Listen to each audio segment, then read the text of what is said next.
Welcome and thanks for joining us tonight. I'm Fabiane Gonçalves. This webinar is co-sponsored by Mass Energize, Resilient Swampscott, and the Plug-in program, which is a multi-town effort to electrify homes and communities.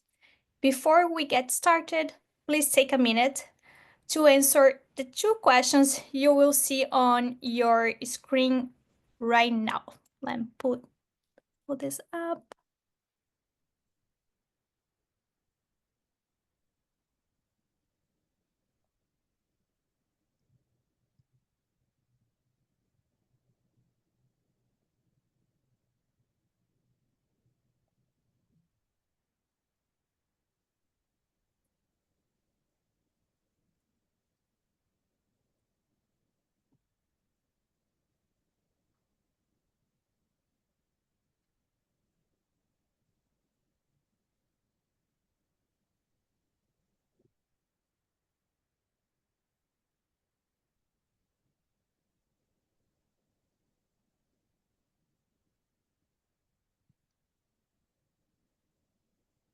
A few more seconds.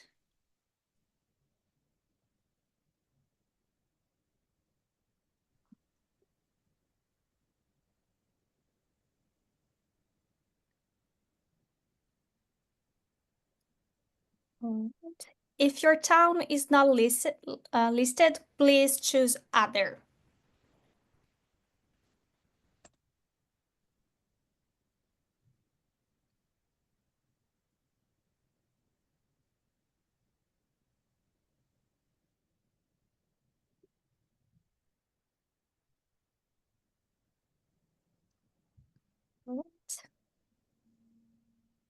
Thanks for your answers. Let me close this. And tonight, we're gonna hear from Andee Krasner. She will present on Induction Cooktops. After her presentation, we'll hear some testimonials and then open the floor for questions. With that said, I'll pass it on to you, Andee. Thank you, Fabiani, for inviting me to speak this evening. And hello to everyone on the call. I really appreciate you coming out on a Tuesday night to talk with me. Can we load the slides? Of course. My name is Andee Krasner, and I'm a public health consultant working on air quality and slowing climate change in Boston and Massachusetts. In 2019, I co-wrote a report on gas stoves with RMI that translated the scientific health literature about gas stoves for the public. And I'm a co-author of the American Public Health Association's policy on gas stoves. In this presentation, I'm going to first talk about the health impacts of gas stove pollution, and then I'm going to talk about why induction stoves are the healthier choice for your kitchen. Next slide. First, I'd like to take a minute and just ask you, what comes to mind when you think of a gas stove? And we'll just do this for a minute because a lot of people have a lot of different impressions about gas stoves. And if you could tell me, what's the first thing that pops in your head when you think of a gas stove? Just write it into the chat and I can call some of them out. Very responsive and high powered. Yep. Better control and heat. You can actually see the flame, so it's easier to control. One person has thought of pollution. So mostly we hear pretty positive things about gas stoves. Hard to clean, that is so true. Convenient, cheap, and easy to use. Great responses. Thank you. Next slide. So most people have positive impressions of gas, and that is very much a result of decades of positive advertising for natural gas. Just like tobacco companies spent millions of dollars convincing Americans that cigarettes were healthy, gas companies and utilities have also spent millions of dollars advertising that natural gas is clean and green. Next slide. Here's an example of the advertising that companies use to convince people that the gas stove is healthy. You can see that they claim that the gas is clean. They say that it reduces pollution and that it's carbon light. Obviously, I've put some red through this advertising because it's very misleading. Burning gas contributes to indoor and outdoor pollution. It has very serious health risks, and it may be carbon light, but it's very methane heavy. Methane is a potent greenhouse gas that is much more warming than carbon dioxide, and it leaks all the way from the wellheads to our gas stoves. Next slide. Going forward, when you think of a gas stove, I hope that you will think of a cigarette, because the health risks of using a gas stove without ventilation are very similar to having a smoker in the house. Next slide. The Massachusetts Medical Society, the American Medical Association, and the American Public Health Association all recognize that pollution from gas stoves harms children's health. Next slide. So now we're going to talk about the very specific pollutants that come from gas stove pollution. When you burn gas, it pollutes indoor and outdoor air. Next slide. There are four main pollutants we're going to talk about: particulate matter, nitrogen dioxide, benzene, and carbon monoxide. People often say, well, doesn't the pollution come from cooking food? And to some extent, that is true. When you cook meat or oils, or if you burn something, small particles are formed, and this is called particulate matter. And whether you have a gas stove or an electric stove, you are going to have particulate matter when you're cooking specific kinds of foods. And you need to use ventilation over either type of stove. But when you cook with natural gas, you also get particulate matter, a lot more of it, and you get nitrogen dioxide, carbon monoxide, and a carcinogen called benzene. Next slide. So what do these specific kinds of pollutants do? Nitrogen dioxide is associated with higher asthma rates and worse asthma in children. It's associated with difficulty concentrating and learning for both adults and children, and it's associated with dementia in older adults. Carbon monoxide at low levels, lower than can be detected by a carbon monoxide detector, can cause fatigue, dizziness, and headaches. That's the neurological effects. It also is associated with increased risk of going to the emergency department if you have underlying heart disease. And gas stoves don't normally emit deadly levels of carbon monoxide, but one line of gas stoves actually was just recently pulled from the market by the Consumer Product Safety Commission because of its high levels of carbon monoxide emissions. So because of that, every home with a gas appliance should have a carbon monoxide detector. And third, we're going to talk about particulate matter. Long-term exposure to particulate matter is associated with respiratory problems, difficulty learning, heart attacks, and premature death. Next slide. And benzene is a carcinogen. It can cause anemia. It can also cause damage to the immune system. It's known to cause leukemia. And the World Health Organization says there are no safe levels of exposure. Next slide. But recent studies since January 2022 have shown that benzene leaks from the gas stove, whether you have it on or not, and that when you turn it on, it is emitting benzene levels that are unhealthy even at California health standards, which are higher than WHO standards. And that pollution is found not only in the kitchen, but goes all the way to the bedrooms. Next slide. On the left are air quality standards for nitrogen dioxide. The US recommends that people are not exposed to more than 100 parts per billion of nitrogen dioxide in 1 hour. I know that when I hear ppb or something, that makes no sense to me whatsoever. So that's like somebody dropping 100 drops of water in an Olympic-sized pool. It's a very small amount of nitrogen dioxide. Now I want to turn your attention to the graph on the right. You'll see that on the left side, there's a 10, a 100, and a 1,000. The 100 is the 100 parts per billion of nitrogen dioxide. And you can follow that along over to the right.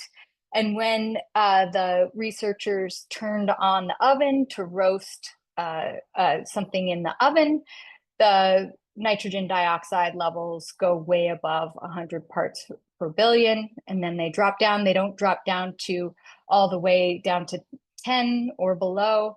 They just kind of drop down between 50 and 100 parts per billion. And when you put on the gas cooktop without ventilation, again, you see that spike in nitrogen dioxide. So these are all above healthy standards by both Canada and the United States. Next slide. So in Massachusetts, exposure to gas stoves is widespread. About 50% of us own a gas stove. So if you don't own a gas stove, it's likely that your neighbor does. Next slide.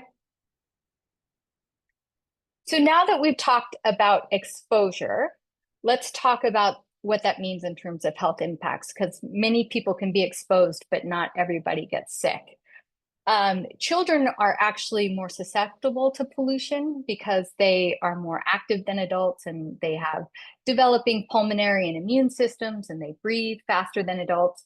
So having a gas stove in the house increases the risk of asthma by about 42%.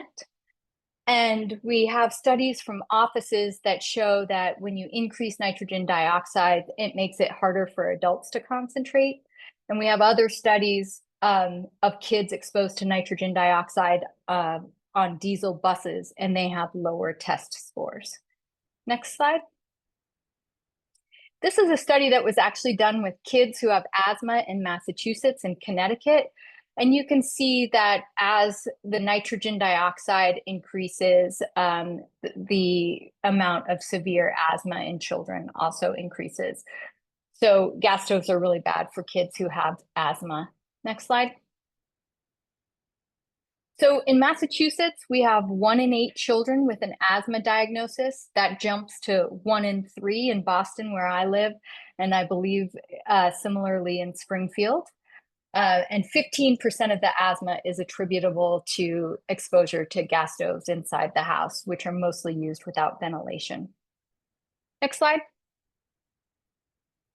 The very good news is that when you replace gas stoves with induction stoves, you actually get a healthier population. In Ecuador, they have a national program to replace the gas stoves, and they found that it reduced hospitalizations across the country when they did that. Next slide. I've got a fly here. I don't know if you can see it, but it's flying in front of my face, so that's why I keep putting my hand in front of my face. For those of you who have a gas stove and you want to know how to make your kitchen healthier, but you're not quite ready to buy an induction stove, I have some recommendations for what you can do. If you have gas in your house, whether a cooking stove or heating, you should definitely have a carbon monoxide detector. And then the second thing is, no matter your stove type, you should try to use mechanical ventilation if you have it. Mechanical ventilation that vents to the outdoors, and you'll have to check to see if yours vents to the outdoors. In my house, I have ventilation over my stove, but it just recirculates. It doesn't actually vent to the outdoors, so it's pretty useless if that's the type of ventilation you have, and many people across Massachusetts have that type of ventilation.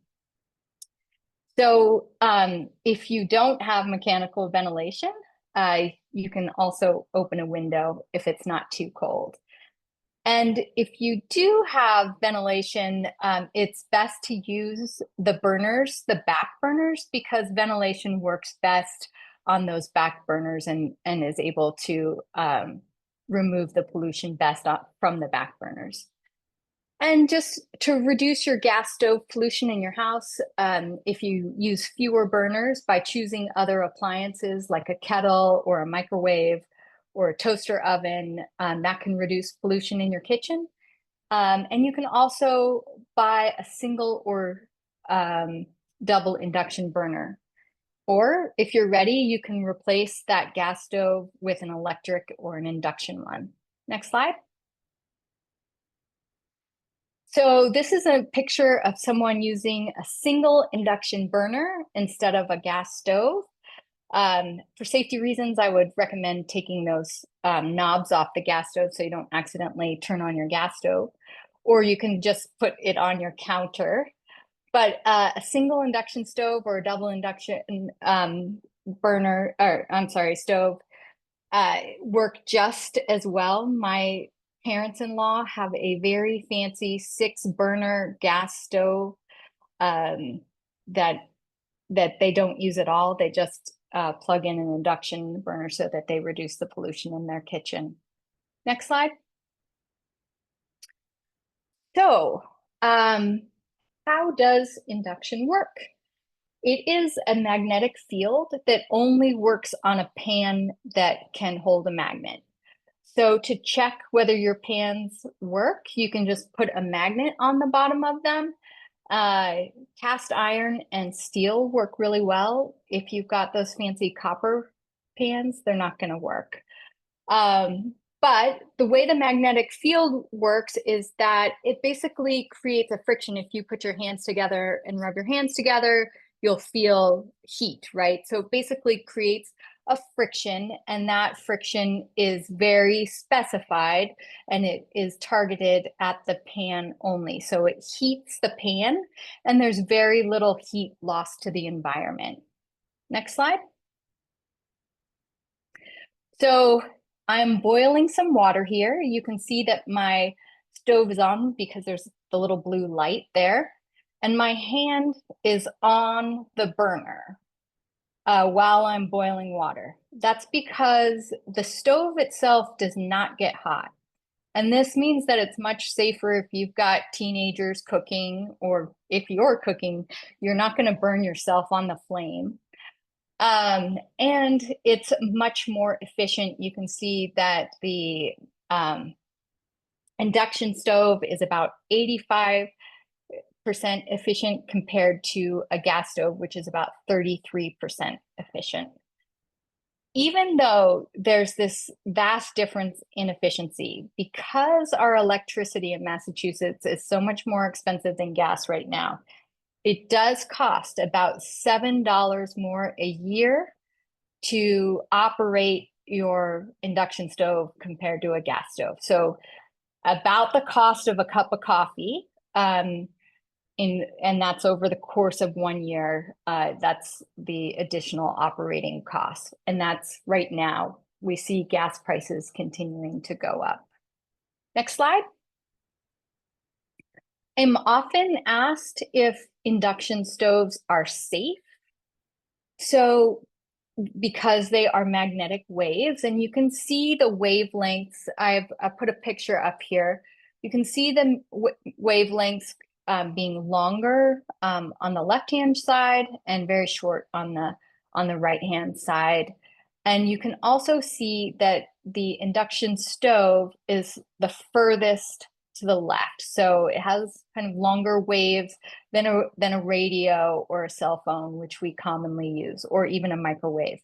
It is non-ionizing, meaning that it doesn't harm cells or DNA directly, like X-rays or gamma rays.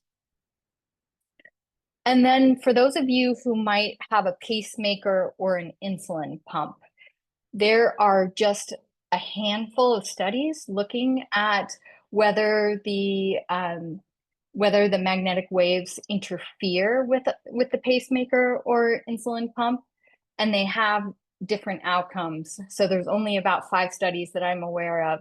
So what we really do encourage is that if somebody in your house has a pacemaker or an insulin pump, before buying an induction stove, please talk to a physician about whether it would interfere with it at all. Usually they say no, but it's best to check with a physician. And if you can't buy an induction stove, you can always buy an electric stove. They're much healthier than a gas stove. Next slide. So right now in Massachusetts through Mass Save, you can get a $500 rebate. Note that you must have prior approval before you replace a natural gas or propane stove to do that.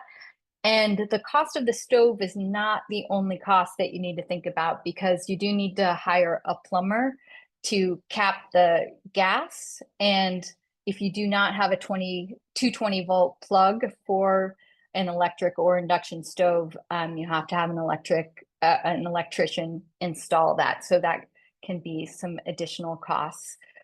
I have some IRA information here, but because the Trump administration has been rolling back the IRA, I don't know what is currently available. I recommend going to Rewiring America.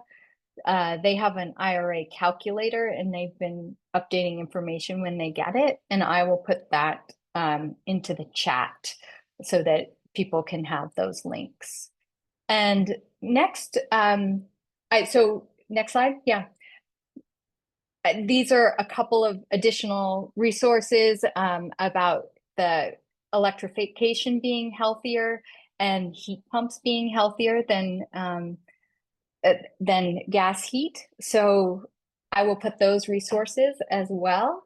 And I just really appreciate you guys coming out on a Tuesday night and talking with me. And I'm looking forward to hearing your questions. We're going to go now to a couple of testimonials to people who have induction stoves, and they can answer your questions as well. Thank you, Andee. Now you're gonna hear from Diana Goldman. Diana, if you are here. Oh, you're unmuted. Can you hear me now? Yes. Great. Hello, everybody, and thanks for all that information, Andee. That was extremely informative. So I'm going to talk to you about, I'm a chef and a plant-based educator, and I'm going to talk to you about my experience with an induction cooktop. I'm actually in my kitchen now, and I do have a gas cooktop, and I am in the process now of renovating my kitchen, and I'm going to replace the gas cooktop with an induction cooktop.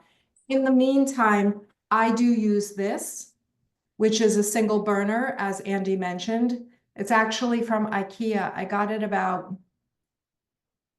8 years ago, perhaps. I did look it up. They still do sell them. If you look for a single burner induction cooktop on IKEA, it sells for $59, I believe. So I often take this with me when I do cooking demonstrations. It's really easy to pack up, and of course I can use it in my kitchen as well. And what I'm going to do is I'm actually going to do a little very basic experiment for you. Earlier this evening, I used this pot, which is a all-clad stainless steel, works really well on induction. As Andee had mentioned, steel's really great. And I boiled 2 cups of water on my gas cooktop, and I measured how long it took to get to a rapid boil. And it took 5 minutes and 22 seconds. It was on the highest heat. And I'm going to now do the exact same thing. So the variables, none of the variables will change except the cooktop. So I'm going to use the same pot. And then I measured here 2 cups of water. It's at room temperature. I started at room temperature when I was cooking on the gas burner as well. And now I'm just going to turn this on and see how long it takes to come to a boil. So it's really easy to turn on this cooktop, and I'm going to set it to the highest setting. And I'm going to start my stopwatch. Start. plus 10 seconds because I started a little bit late. So I'm just going to keep an eye on this. As I said, 2 cups of water, same pot, starting at room temperature in both cases. And I'm just going to compare the amount of time it takes to boil the water. So a couple of things that I want to say from my experience. There's a few myths, and I think some of when Andee asked the question in the chat, what people think of when they think of gas cooktops, and certainly those are sort of some of the things that I thought before I started cooking with an induction cooktop. Number one, it's this idea that with the gas, you can go from sort of high to a simmer really quickly, so it's very responsive. The induction cooktop is super responsive as well, like probably even more responsive. The temperature adjustments are pretty much instantaneous, which is fantastic. Also, very easy to clean an induction cooktop. It's just one flat surface. Cooking the gas cooktop, it's taking off the various parts, bringing them over to the sink. It's very intricate. This is just one flat surface, and it's really quick and easy to clean. Also, there's the safety element. When we think about it, we have an open flame in the kitchen when we are cooking. And that's certainly not the case with an induction cooktop. And when you get into a commercial kitchen, which I oftentimes spend time in, you have to be really careful because there's a lot of people moving around, these open flames, and it can be really dangerous. So that's not an issue. This is almost there with the boiling. Let it go just a little bit longer. And then, as I mentioned, the controls are very precise. Again, we're here in New England. We have very hot summers. And when we have the gas burner going, it really does heat up our kitchens. And that's not an issue with an induction cooktop. It's not like having an open flame. Okay, it is a rapid boil now. I'm stopping this and I'm turning this off. One thing about this induction cooktop is it does have a fan, which is slightly loud. And also with induction cooktops, another thing to tell you, sometimes they have a little bit of a buzzing noise. And they vary depending which ones. And I know some people are going to talk about their experience with an induction cooktop, a full one, range top in their kitchens, and maybe they can talk to that question about the noise from the cooktops. Anyway, that was 2 minutes and 1 second. And I said before, that same quantity of water I boiled on my gas cooktop, it was more than 5 minutes. So it is super, super fast, which is going to cut down on the amount of energy that is required for cooking, that is for sure. So I think those are the things that I wanted to share with you. Oh, one last thing, just this idea of having an open flame in the kitchen.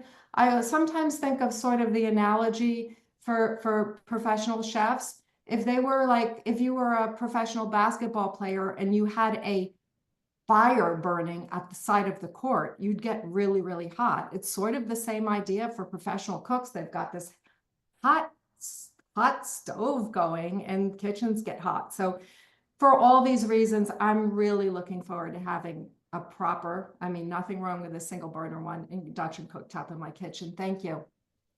Thank you, Diana. That was great. Next, Sure. You're welcome. Thank you. Next, we'll hear from Jane Kelly of Wayland. Hi everybody. So I've had a induction cooktop for 11 years. I live in a condo development which is all electric, so I didn't have any choice when I moved in that I was going to have to get electric, but I really wanted to get an induction because I had used it in the UK at my parents' house and I'd loved it, and I have no regrets about it at all. As I said, I've had it 11 years. I cook a lot. I love cooking, and just the cleanup alone is just worth it for me, because any spill you have on a gas stove, you have to take up the ironwork, you have to take out the burners, and with a cooktop, it's wipe clean. It's so easy, and it always looks clean. But apart from that, all the reasons that Diana said, I just love the speed and the responsiveness. The fact that you can, turn it right down to a half on the setting if you're doing something that needs a really, really low temperature, which you couldn't do on a gas stove. That's just been great for me. And I didn't really have any problem with pans. I know pans is one of people's concerns about, but I did have quite a lot of Le Creuset cast iron, which works really well on it. And I think the only thing I ever found I couldn't use was a wok that I had. For some reason that doesn't work on there, but that was the only pan. So, you know, I found it's been, you know, definitely been worth it for me. And I would never go back to gas. Even if I moved somewhere where gas was available, I would never switch back. Thank you, Jen. Is there anyone else who would like to share your experience with induction stove? Okay, if not, we can now start the questions. I know that some of you wrote your questions in the chat, and I will let Andee lead all the questions and answers. Great. We have a lot of great questions, and I've tried to put the answers that I know into the chat as well. One of the questions was, do gas stoves really leak methane and benzene when they are off? And the answer is yes. And I know that some people think that that's strange because they say that a plumber wouldn't be licensed or that they're not doing their job well. There are very small leaks of the methane coming through, and it's much lower. It's not a fire risk. It's not going to explode, but it remains a leak in the kitchen, and they're basically like micro leaks. And we have measurements that we're just about to publish a study, but we looked at homes in Massachusetts, and we measured methane concentrations in their homes, and 93% of homes with gas stoves have elevated methane in them. So they are leaking, even though they're not leaking at a level that's dangerous to you as far as a fire hazard. There was a question about the sound, I think, of induction stoves, and they do have a hum that not everybody can hear, but teenagers can especially hear. And that hum comes when your pan is not very flat against the induction stove. It also can be louder in some of the lower end induction stoves. So if you've got one of those single burner induction burners, the hum is louder there than if you have like a stove installed in your house. So just to get to that hum.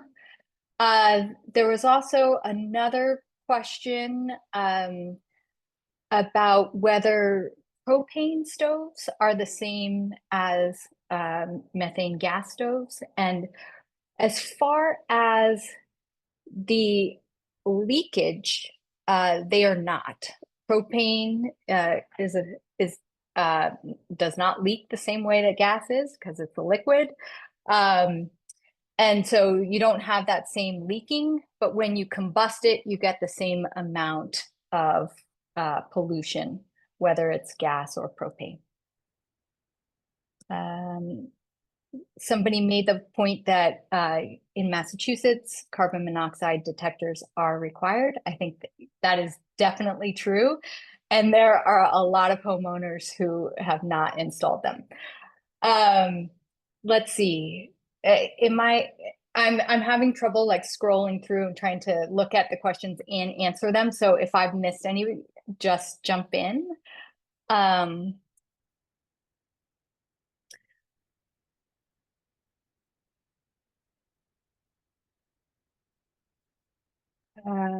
With somebody, it looks like somebody might be concerned about the EMFs, and the induction stove has less EMFs than a radio or a cell phone or a microwave. So if you're concerned about those, they are on the very low end of that.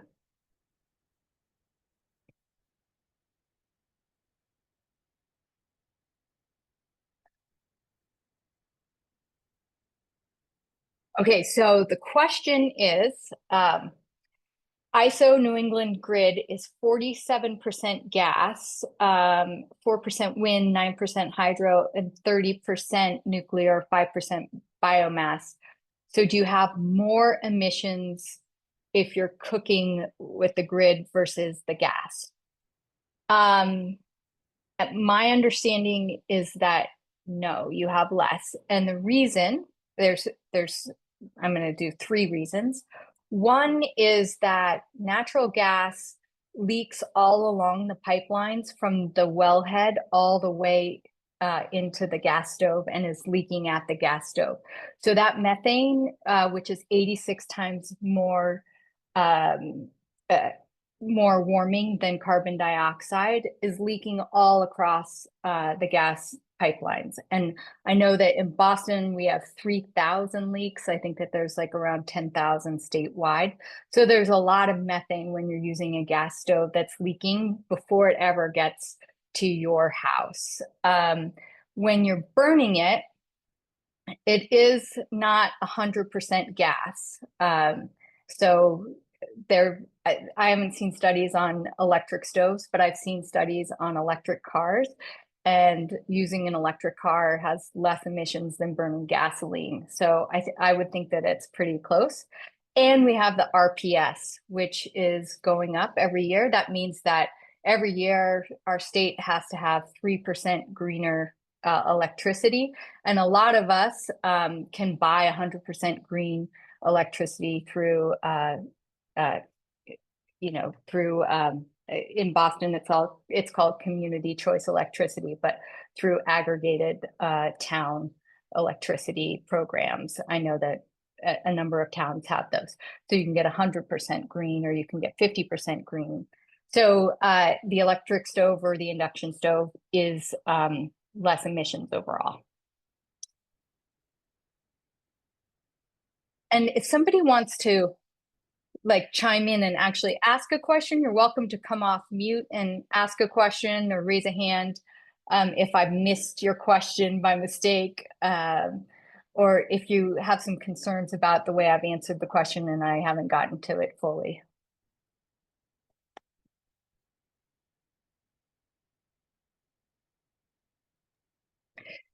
Here's a question. If you replace an electric stove with an induction one, do you get the rebate? No, you only get the rebate if you're replacing a propane or a gas stove, natural gas stove. Yes, Brian.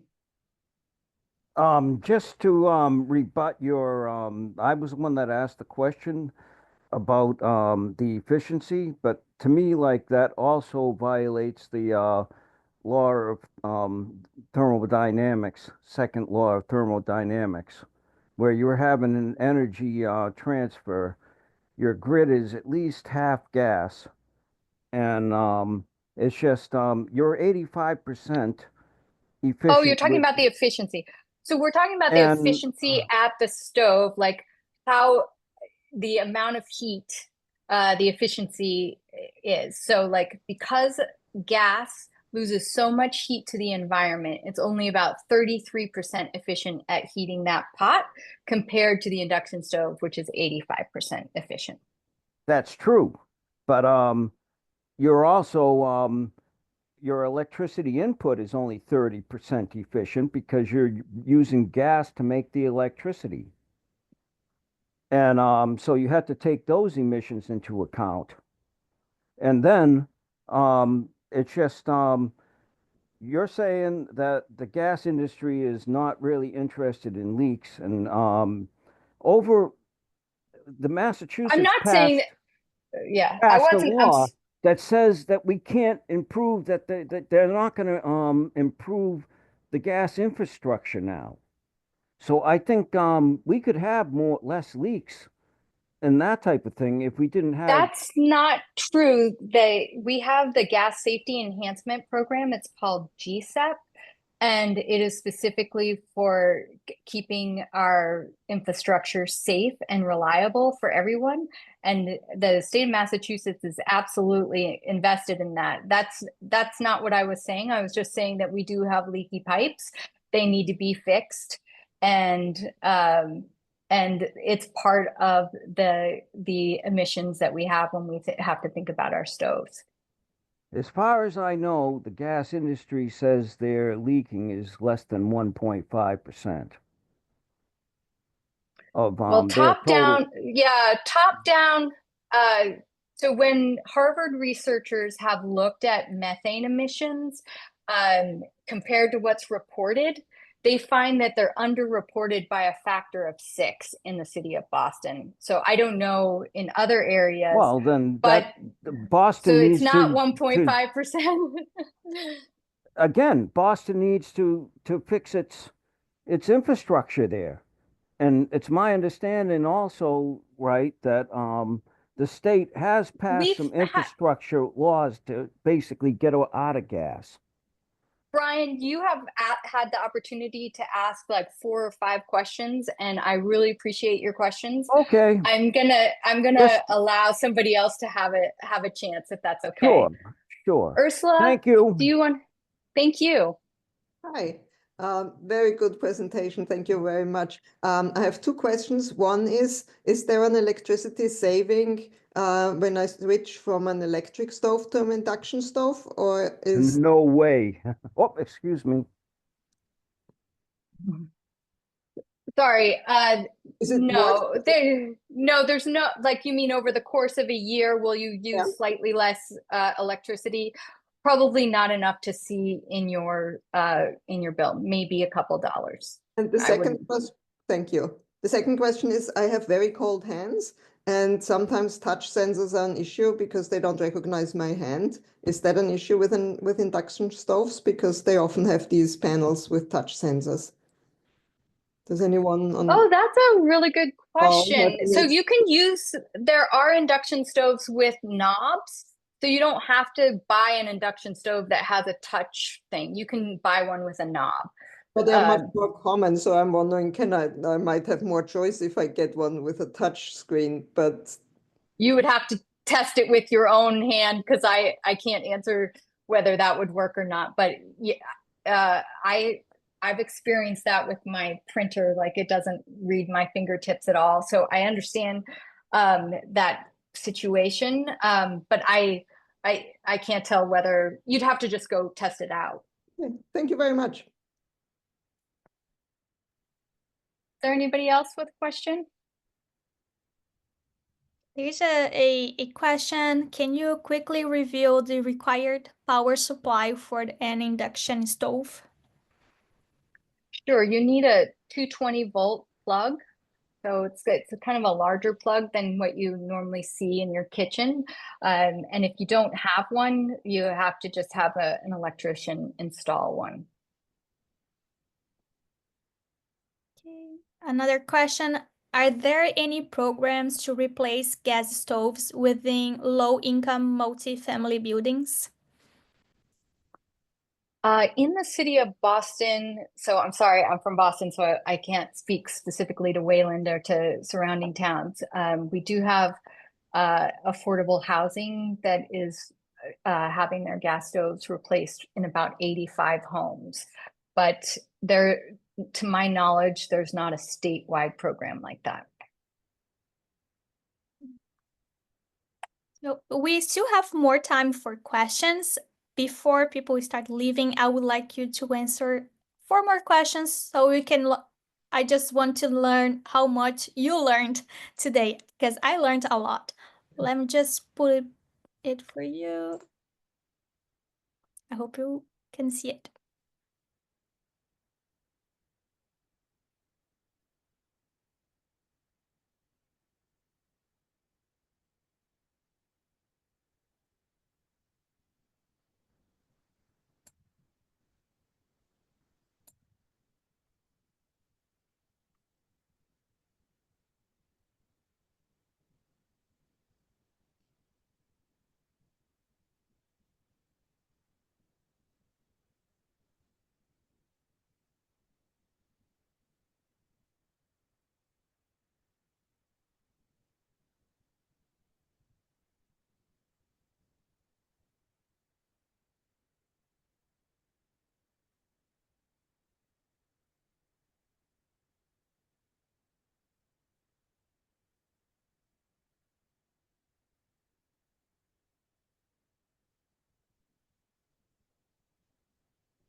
A few more seconds.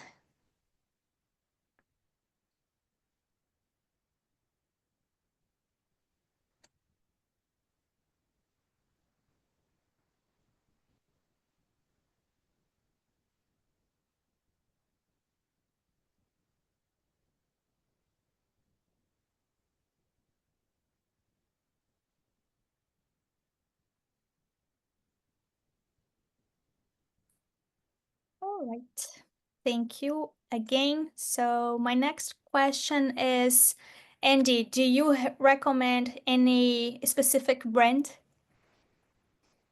No, I think you have to, there's so many different features of induction stoves, like whether you want it with an oven or not an oven. If you want knobs, I prefer knobs. Some people prefer that they have sliders that they do with their fingers. Of course, some have 5 burners, some have 4 burners. It's really, there's lots to choose from. You can go to Consumer Reports and they rate all of them. So that's a good resource if you want to see which ones are best this year.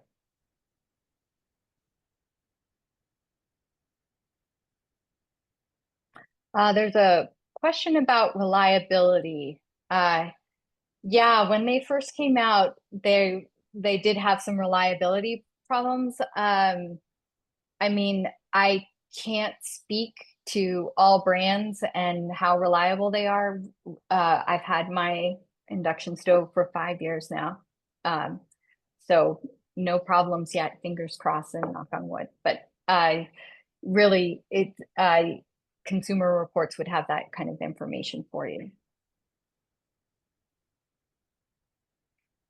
Any more questions? You can either raise your hand or write it into the chat.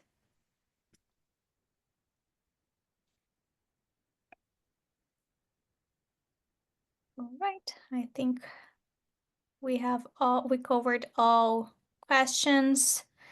I just want to say thank you, Andee. Your presentation was good, great. Thank you for everyone who was able to share their testimonials and for joining us tonight. Thank you so much.